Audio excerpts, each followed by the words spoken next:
We hold this myth to be potential.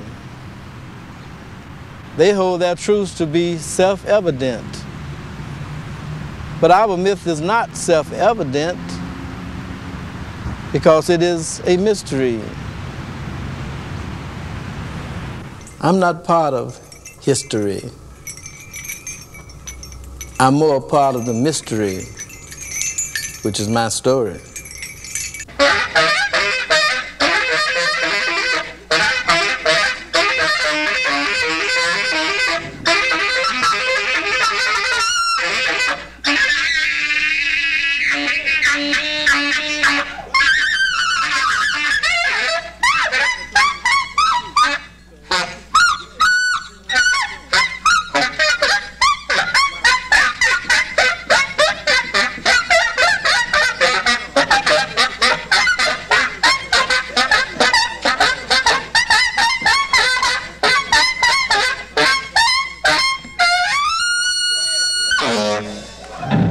Why has one of the most highly respected saxophone players in the country stayed so many years with Sun Ra?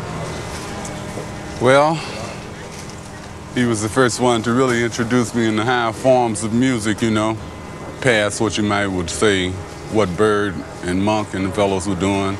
I didn't think anybody was ahead of them until I met Sun Ra, you know. And I played with him on and off for about 6 months. And I could read real well. I just come out the Army playing solo clarinet, so reading was no problem. Any of the music that he showed me, I could read it pretty well, but I didn't really understand it. I couldn't hear it for about 6 months. Then one night, I heard it. We were playing this number Saturn. I had been playing it for 6 months every time we worked. But then I really heard the intervals this one night. And I said, my gosh, this man is more stretched out than Monk. It's unbelievable that anybody could write any meaner intervals than Monk or Mingus, you know, but he does. His intervals, knowledge of intervals and harmony, very highly advanced, you know. So when I saw that, I said, well, I think I'll make this to stop, you know.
About 10 years ago, the New York Times stated that I had bypassed the space age, and I have.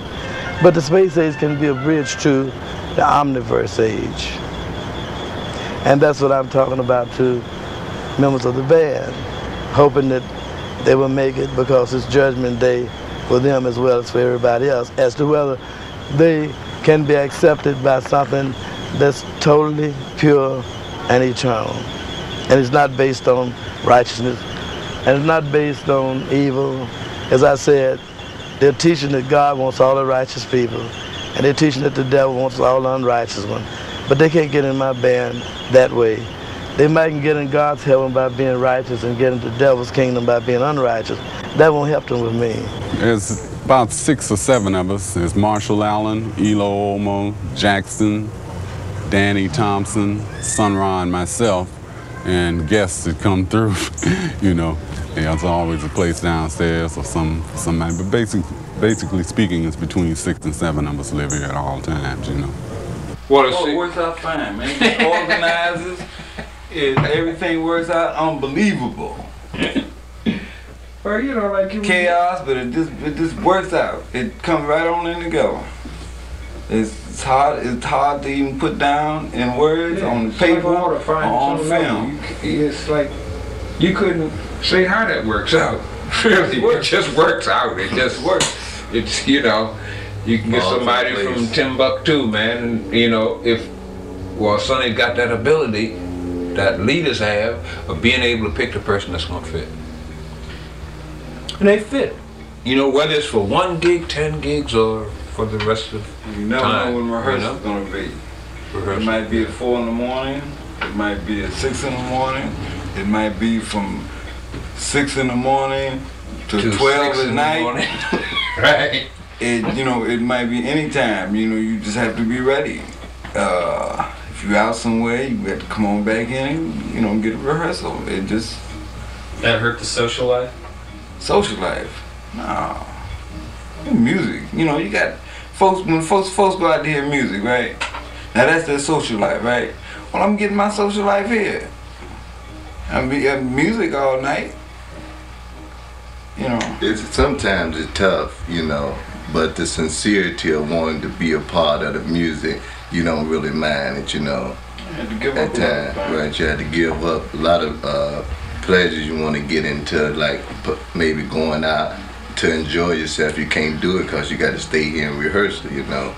But once you get into the music, you forget all about the other thing that was happening because the music have you so into it that the rest of it don't even matter.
Okay. 1, 2, 1, 2. No, you don't. 1, 2, 3, 4.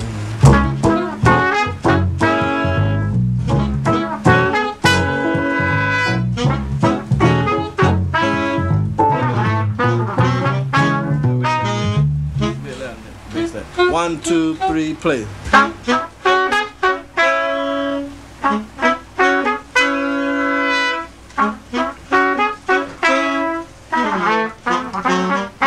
Well, I was going, you know, you live where Sun Ra lives. If he's a leader and you follow the leader, you live where the leader lives. You know, it's the easiest thing to me anyway. Now, anyway. I basically choose musicians who believe in orchestration, discipline, and precision. Not too many musicians have demonstrated that.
I named this drum, or rather Sun Ra did, named this drum an Ancient Infinity lightning wood drum. I got lightning wood from the fact that it was taken from a tree that was struck by lightning directly in back of me, which is, you can see the remains of it, the stump right opposite the fence on the other side of the fence. And the tree was standing directly opposite the house, 5626 Morton Street. Now, when lightning struck the tree and they came to cut down the remains of the tree and take it off, I saw a large piece of the wood, large piece of the tree, and decided to, well, I'd been told I needed a drum anyway. He told me one day, and the next day, lightning struck the tree across the street from the house, and that started the drum. So I spent a summer hollowing it out and figuring out how to put a head on it, and doing a bas relief carving on the face of it, on the body of it, which is a verse out of the Book of the Reawakening, which is an Egyptian book, commonly known as the Book of the Dead. I had played drums, you know, on and off, but just, you know, hand drums, kunga drums, but I didn't really know anything about drumming except what I had picked up from other people. But Sun Ra, of course, showed me a whole nother idea about drumming.